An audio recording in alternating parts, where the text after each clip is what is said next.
Hi, I'm Carrie Blazer. On this channel, I explore psychology, trauma healing, and the divine feminine. Please check out my free ebook below if you'd like to go deeper. Now let's get to the clip.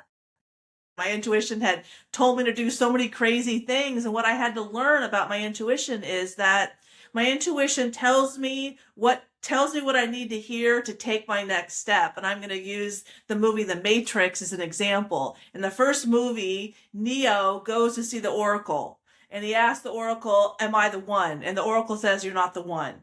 Okay, was that true? No. But that's what he needed to hear so he would take the next steps to figure out that he is the one. So that's what it is about, what we hear intuitively. And when you do meditation and then you listen to drumming or a sound bath and you get visions, just know that your soul is showing you what you need to be shown, what you need to hear to take your next step, and just leave factual accuracy out of the whole equation, because that'll mess you up every time. I mean, if I had thought about factual accuracy, why would my soul guide me to DM Andrew Tate's best friend, Justin Waller? I mean, he could have all the girls in the universe and I'm 16 years older. Why would I? But I got out of my logical head and my intuition. Okay, text Justin. Okay, say this. Okay, and everything worked out. But if I had, kind of poo-pooed myself and not valued myself and not trusted my inner guidance and not trusted that my soul has all the wisdom and knowledge of the universe, like our souls are born of the quantum field that houses all the wisdom and knowledge of the universe. So that's why my soul knows more than my judgmental brain.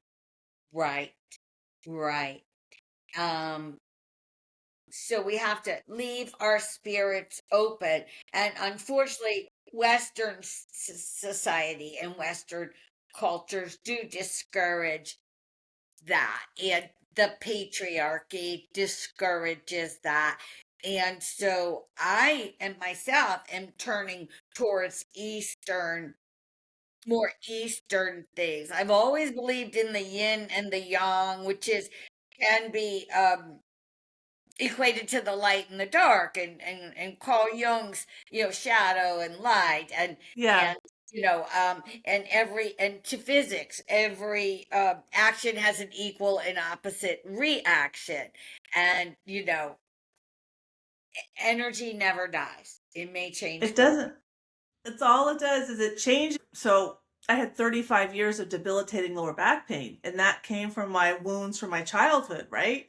But the more I change those wounds into wisdom, I don't get sick anymore. I haven't gotten sick in at least 6, 7 years, because I don't spend that much time in my fear, guilt, and shame and those lower vibrating emotions. And that's cancer vibrates at less than 100 hertz, and viruses and bacteria all vibrate at less than 100 hertz. So when you learn to recalibrate your nervous system, which is basically recalibrating your soul, because the soul speaks out through the heart, and the nervous system in the heart is far more complex than the brain. But when that's the healing process. That's the reparenting process, is changing all that inside your soul and then inside your body.